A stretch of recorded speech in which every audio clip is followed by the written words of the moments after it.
పరిశుద్ధ బైబిల్ గ్రంథంలో యాకోబు అంటే అంత తొందరగా విడిచిపెట్టేవాడు కాదని అర్థం. కాబట్టి ఈరోజు కూడా ప్రియులారా, మరి యాకోబు యొక్క జీవితంలో నుంచే పరిశుద్ధ ఆత్మదేవుడు మనకు మరొక గొప్ప ఆధ్యాత్మిక సత్యాన్ని బోధించాలని ఇష్టపడుతున్నాడు. కాబట్టి మనందరికీ తెలుసు, ఇప్పుడు మనం ఏమర్థం చేసుకున్నాము అంటే ప్రియులారా, ఆదికాండ గ్రంథము 30వ అధ్యాయము 43వ వచనాన్ని ఆ ప్రకారము ఆ మనుష్యుడు అత్యధికముగా అభివృద్ధి పొంది విస్తారమైన మందలు, దాసీలు, దాసులు, ఒంటెలు, గాడిదలు, లొట్టపిట్టలు, ఇంకేమేమి ఉన్నాయో అన్నీ ఇచ్చేశాడు దేవుడు. ఈ భూమి మీద దేనికి విలువిందో అవన్నీ కూడా దేవుడికి. అంటే అవన్నీ రాయటం కుదరలేదు, కానీ ఇక్కడ ఏమంటాడంటే, నాకు బాగా చాలామంది క్రిస్టియన్స్కి ఈ మాట ఇష్టం, అత్యధికమైన అభివృద్ధి. చెప్పండి, అత్యధికమైన అభివృద్ధి అంటే ఏంటో తెలుసా? యేసయ్య మాట చొప్పున పేతురు ప్రియులారా వల విసిరితే వల పిగిలిపోయేటట్లుగా చేపలు పడి చూసారా మీరు? ప్రెసలాడు, దాన్ని అత్యధికమైనటువంటి అభివృద్ధి అంటారు. నూరంతలుగా ఫలించటం అత్యధికమైనటువంటి అభివృద్ధి. ప్రేమటువంటి దేవుని బిడ్డలారా, దావీదు చెప్తాడు, అబ్బో నా గిన్నె నిండి పొంగి పొర్లిపోతా ఉంది. ప్రైస్లాడ్, పాపం ఎందుకండి అన్ని వేస్ట్ కావాలి? నా గిన్నె నిండి పొర్లిపోతా ఉంటే మీరు కూడా గిన్నెలు తెచ్చుకొని పట్టుకోవచ్చు కదా.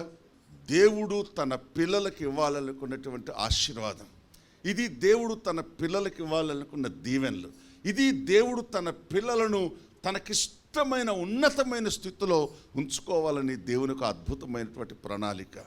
ప్రియులారా, ఈ ప్రణాళికను ఎప్పుడైతే మనం అర్థం చేసుకుంటామో, ఎప్పుడైతే దేవుని ప్రేమను మనం అర్థం చేసుకుంటామో, అప్పుడు మాత్రమే మనం దేవునితో స్నేహం చేయగలం, దేవుని చూడగలం, దేవుని మాట వినగలం, ఆయనను వెంబడించగలం, ఆయన కొరకు మనం జీవించగలం. ప్రియులారా, మనం ఆయన చూస్తున్నప్పుడు, ఆయన్ని మనం వెంబడిస్తున్నప్పుడు, మనం ఆయన కొరకు జీవిస్తున్నప్పుడు, నేను చూసినటువంటి భక్తుల జీవితాల్లో ప్రియులారా, ఇక వాళ్ళ జీవితాలను గురించి ఆలోచించలేదు, వాళ్ళు వాళ్ళ కుటుంబాలను గురించి ఆలోచించలేదు, వాళ్ళు వాళ్ళ భవిష్యత్తును గురించి ఆలోచించలేదు, వాళ్ళని గురించి ఎప్పుడు కూడా ఆలోచించలేదు. వాళ్ళు ఏం ఆలోచించారంటే, ప్రియులారా, మేము యేసునే చూడాలి, యేసునే వెంబడించాలి, యేసు కొరకే జీవించాలి, యేసయ్య మాట అది లాభమైన నష్టమైన మేము వినాలి, అంతే అని వాళ్ళు డిసైడ్ అయిపోయారు ప్రియులారా.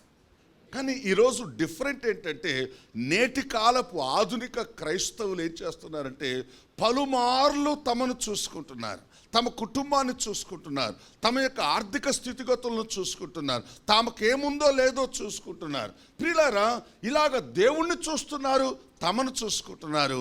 ప్రియులారా, దేవుని చూసినప్పుడు కొంచెం ప్రోత్సాహకరంగా ఉన్నారు, తమను చూసుకున్నప్పుడు ప్రియులారా డల్ అయిపోతా ఉన్నారు. అందుకే ప్రతి విశ్వాసిలో కూడా నా అనేటువంటి స్వభావం, నాకు అనేటువంటి స్వభావాన్ని ఎప్పుడైతే హరించుకుపోతుందో ప్రియులారా, అప్పుడు మనం పరిపూర్ణంగా యేసు వైపు చూడగలం, యేసును వెంబడించగలం. ప్రేమటువంటి దేవుని మీరు గమనించండి, ఎందుకు మనను చూసుకోవద్దని చెప్తున్నానంటే, నువ్వు దేవునితో ఉన్నావు, దేవుని చూస్తున్నావు, దేవుని మాట వింటున్నావు, దేవుడు నీలో ఉన్నాడు, నువ్వు బహుగా ఫలిస్తున్నావు. Praise lord. అయితే ఆ ఫలాలు ఏంటో, వాటి విలువేంటో ప్రియులారా, దాని యొక్క తాత్పర్యం ఏంటో తెలియక మనం ఏం చేస్తున్నామంటే, ఈ లోక సంబంధమైన స్థితిగతులతో మనం ఆలోచన చేయటం వల్ల కొంత మనం నిరుత్సాహానికి, అసంతృప్తికి మనం గురై ప్రియులారా, కొందరు తమ ప్రార్థనని పోగొట్టుకుంటున్నారు, కొందరు తమ విశ్వాసాన్ని పోగొట్టుకుంటున్నారు, కొందరు తమ పరిశుద్ధతను పోగొట్టుకుంటున్నారు, కొందరు తమ నీతిని పోగొట్టుకుంటున్నారు. దేవుడు ప్రేమించి మనకేమిచ్చాడో వాటిని ఒక్కొక్కటిగా విడిచిపెట్టి ప్రియులారా, దిగంబరులుగా, మరల వస్త్రహీనులుగా, రక్షణ లేని స్థితిలో ఎలా ఉన్నారో, క్రైస్తవులన్న పేరే కానీ వాళ్ళలో క్రీస్తు అనే ఆ అద్భుతమైన రక్షణ వస్త్రము లేక నిస్సిగ్గుగా కనపడటాన్ని చూసినప్పుడు కొంత బాధ, వేదన కనపడుతుంటుంది. ఒక మంచి భక్తుడు, ఒక మంచి భక్తురాలు ప్రియులారా, తమ భక్తిలో బలహీనమైపోయింది అని చెప్పినప్పుడు ఎంత బాధ ఉంటుంది. Praise lord. సరే, మీకు ఎలా ఉంటుందో నాకు తెలియదు, కానీ నేనైతే చాలా వేదన పడిపోతాను, చాలా బాధపడిపోతాను. ఎందుకంటే ఒక్కొక్కరిని దేవుని రాజ్యంగా కట్టాలనే నా ప్రయత్నంలో ప్రియులారా కొందరు బలహీనులు అయ్యారని చెప్పినప్పుడు కొంచెం బాధ వేదన అనిపిస్తుంది. అయ్యో, వాళ్ళ కొరకు చేసిన కష్టం, ప్రార్థన, ఉపవాసాలు, ప్రయాసం ప్రియులారా, అయ్యో ఇదంతా వ్యర్థమైపోయింది అని బాధపడగలం. కానీ మరలా వెళ్ళి మనం సరిదిద్దటానికి మొదటి దినాలలో ఇచ్చిన అవకాశం పాస్టర్కి వీళ్ళు మళ్ళీ ఇవ్వరండి. కాబట్టి చెప్పండి, మన దేవుడు మన ఎడల ఏ విధమైన ఉద్దేశాన్ని కలిగి ఉన్నాడట? అత్యధికమైనటువంటి అభివృద్ధిలోనికి మనం రావాలి. చెప్పండి, అత్యధికమైనటువంటి అభివృద్ధిలోనికి.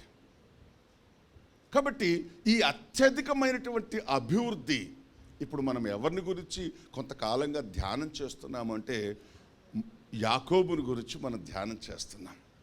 ప్రియులారా, మనమందరికీ ఒక ఆలోచన వస్తుంటుంది, రావాలి కూడా. ఈ మోసగాడు ఇంత అభివృద్ధిలోనికి ఎట్లా వచ్చాడు? ఇంత ఆశీర్వాదంలోనికి ఎట్లా వచ్చాడు? ఇంత అభివృద్ధిలోనికి అంటే నేను పాపులకు మంచి స్నేహితుడంటే ఇదేనా? ఈ లోకం ఈరోజు ఇట్లా కూడా అర్థం చేసుకునే అవకాశం ఉంది.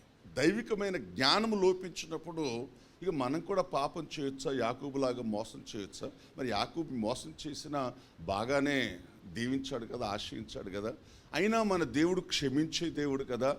మన దేవుడు ప్రియులారా మనల్ని కనికరించే దేవుడు. కాబట్టి కొంతమంది బలహీనులైన విశ్వాసులు ఇలాంటి మార్గంలో కూడా వెళ్ళే ప్రమాదం ఉంది. ప్రియులారా, మనం ఈరోజు ఏం నేర్చుకోబోతున్నామంటే యాకోబు చేసినటువంటి మోసానికి, యాకోబు చేసినటువంటి పాపానికి ప్రియులారా దేవుడు తగిన శిక్షను యాకోబు జీవితంలో అనుమతించాడు. చెప్పండి, యాకోబు శిక్షించబడిన తర్వాతనే దేవుడు అనుమతించిన శిక్షను అతడు అంగీకరించి ఆ శిక్షాకాలమంతా కూడా దేవునికి లోబడి దేవుని యందు విశ్వాసం ఉంచడం ద్వారా తుదకు ఆ తర్వాత యాకోబు యొక్క జీవితాన్ని చూసినటువంటి దేవుడు అప్పుడు అతడి జీవితంలో ఆశీర్వాదాన్ని ప్రారంభం చేశాడు. దేవుని స్తోత్రం కలుగును గాక. అందుకే మీరు చూడండి, గతంలో కూడా మీకు ఈ మాట చెప్పాను.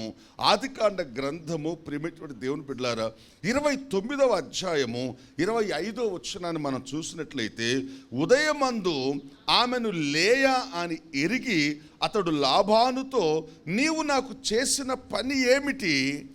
రాహేలు కోసమే కదా నీకు కొలువు చేసి తిని, ఎందుకు నన్ను మోసపుచ్చితివనెను. దేవుని స్తోత్రం కలుగును. రాహేలు కొరకు నేను కొలువు చేశాను, కానీ నువ్వు లేయానిచ్చి ఎందుకు ఇంత దారుణంగా నన్ను మోసం చేశావని అడుగుతున్నాడు.